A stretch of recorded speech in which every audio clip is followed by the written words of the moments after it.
Welcome to the very first online Inventor Circle video podcast. I'm Mike McFarlane. I'm here with the president of the Inventor Circle, or the Innovation Initiative, Bob Hybrex.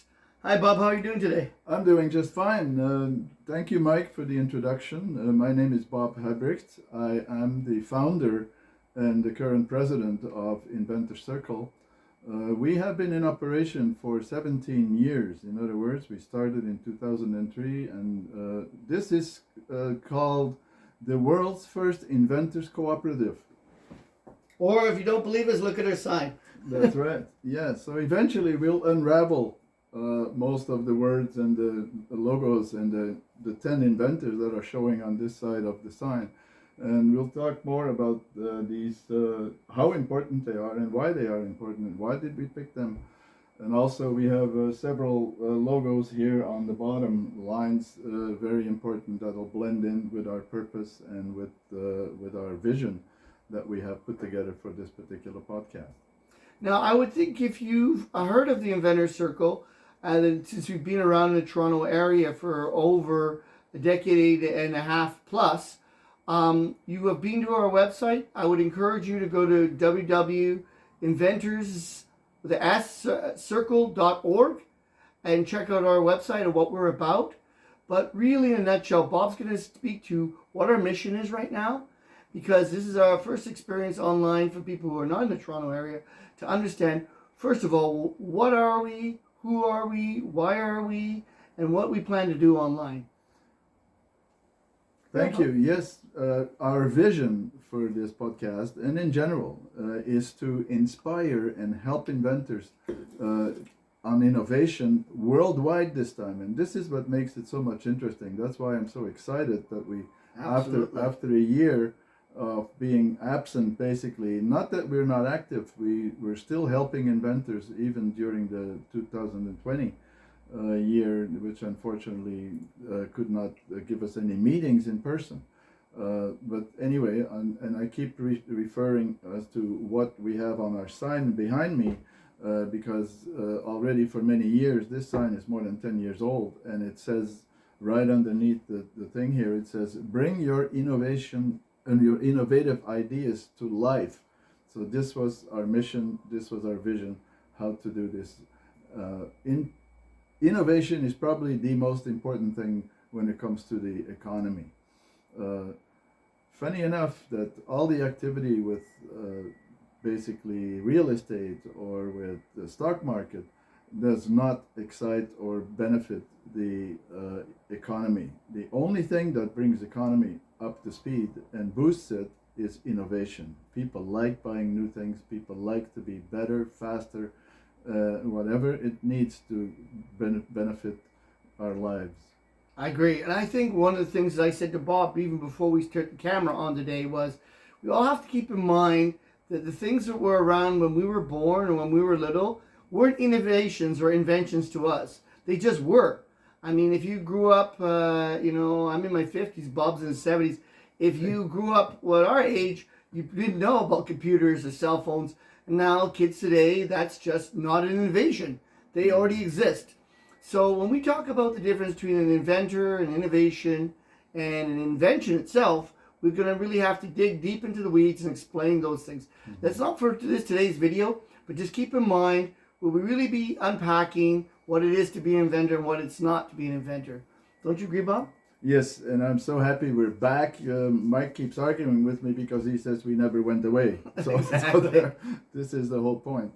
But interesting enough, and this is important in this particular discussion and for our podcast in particular, our backgrounds. Like, we are completely very different people.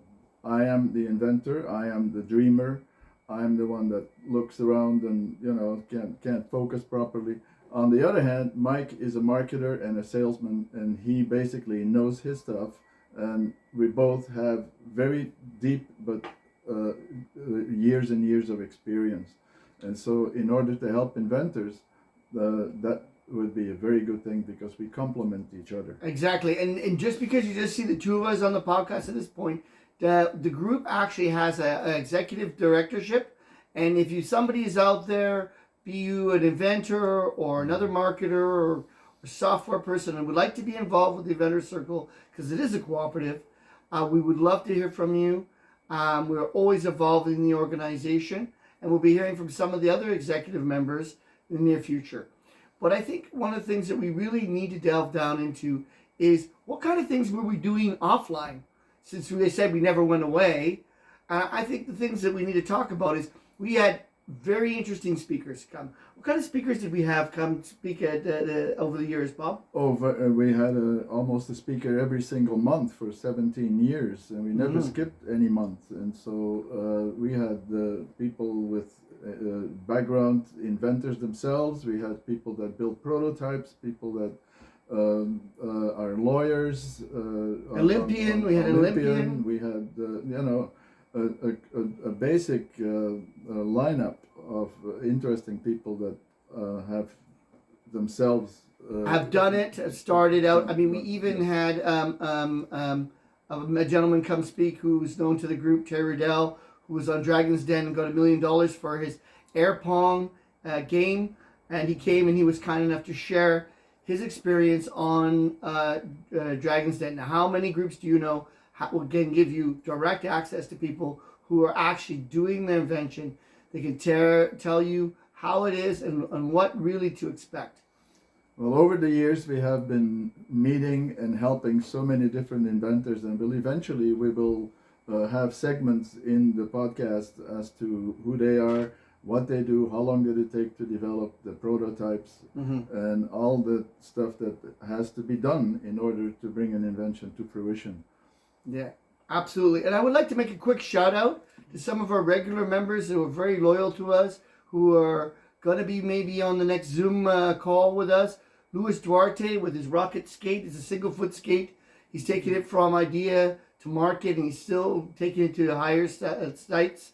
Alan McLeod with his inventions to do with snowmobile technologies. There's so many, we couldn't even get into it. We'll probably have to have him on a Zoom call. Terry Riddell, as we mentioned, with his invention with the air ball and the air pong. Not to mention a few, Amadeo Pobazan, plumbing inventor, who has a unique reaming device. We'll have all these kind of people and more for you to see and inspire you, but also to get some insights as to what it is to be an inventor. I think one of the things that I'd like to bring up this moment is the idea of moral hazard. I mean, it was expressed to me by my girlfriend who's in the realty space, but moral hazard really is when you go in a store and you try something on and the people say, "Oh, you look wonderful. Oh, it's fantastic." And you kind of feel like you don't. Well, they're trying to make a profit from you by selling you that shirt, that jacket, that whatever. So many times in the inventing space, you have people telling you, "Your invention's great. Now, I'll do your patent for X amount of dollars," or "Your thing's great. Let me build your website." You know, with the cooperative, we're really inventors for inventors. So wouldn't you agree, Bob? You're going to probably get a much more honest feedback. Oh, definitely, because you're dealing with the same kind of mind like people who, are in our group. We had at one point over 5,000 people on a list that we would invite. And so this has been going on for a long time already. And with all the knowledge and the experience that we have, we can bring in so many different elements that are going to come. For example, we have our website is going to be updated, of course. We're going to deal with third-party entities such as the people that know about crowdfunding. And one of the things that I just also want to mention is, which I've been talking about for quite a while already, but never came to fruition so far, is my vision of setting up a bank for inventions, which basically would help development much more fluid and much more controlled. Absolutely. And also, I'd like to say from a personal perspective, you know, all this videography, YouTube is kind of a new experience for us.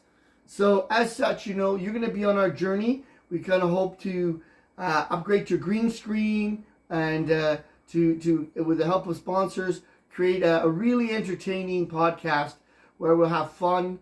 We'll have some lighthearted videos, not just serious. all day, just something to really lighten your mood, because we're all stuck in a similar boat right now. And it really helps if we could all row together rather than hit each over the head with a paddle. But but one thing I really want to address before we move on to some of our final points is something that's sort of like the elephant in the room. You're an inventor out there or a wannabe inventor, and you're concerned if you're talking to other inventors, they might steal your idea. Bob, do inventors steal ideas? No, not in our experience. Been dealing with inventors for more than almost 18 years now. I would say it is never seen it before that an inventor will steal from another inventor. The reason for that is not clear, but in my opinion, inventors are so emotionally attached to their invention, and they have an ego to go with it, and they will never spend $1 or another minute on your invention because, hey, they have their own. Exactly. And in the words of Nikola Tesla, he wasn't angry that they stole his ideas. He was angry they didn't have any of their own. So I think we also work with the non-disclosure agreements in our online meetings. We won't be discussing any product that isn't either protected or that is intended for the open public use. It's an open sourced idea. So some of our inventors do believe in the collaborative idea, and we personally believe the future of inventing is collaborative. You look at things like Unix, Linux, and many other art projects, it really is about people sharing with people to make the world a better place. So in that sense, we will want to talk about, did you want to talk about the people on the board? I don't have the camera set up, but we'll maybe do that next time. No, well, actually, speaking about Tesla, I just want to mention that Nikola Tesla, of course, is one of our heroes. He's probably considered one of the greatest inventors ever lived. And so we would, make contributions to that. In fact, I don't know if most people know what I did in the past, but almost 10 years ago, I'm the one who started the Tesla Mania in the Toronto area in Canada. Outside the Serbian community, they were always actively involved. The Serbian community, because Tesla was a Serb, they are very excited to support Tesla movements.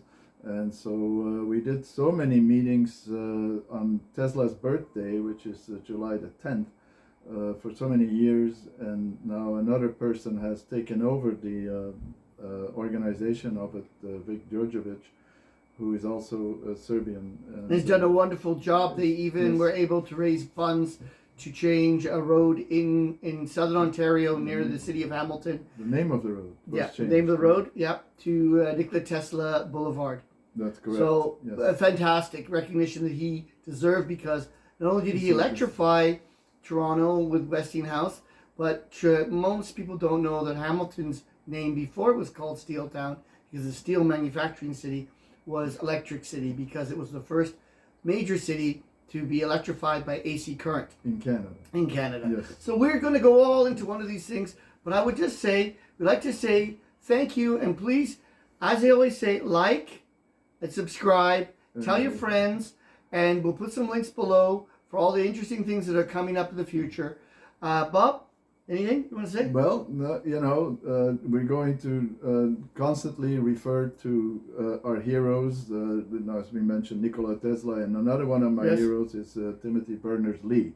We won't go into this now, but we're going to bring in segments of different inventors that we believe are very important, and we can all learn more by studying what's going on. And a big show in the world is part of our thing, but definitely in February we'll be looking at all those unheard of and unrecognized Black American inventors who didn't, even Canadian inventors of color, that didn't get the recognition they deserved, and like Tesla, really need to be hailed for making the world a better place. Yes. Thank you very much. Have a great day. See you the next time. Bye.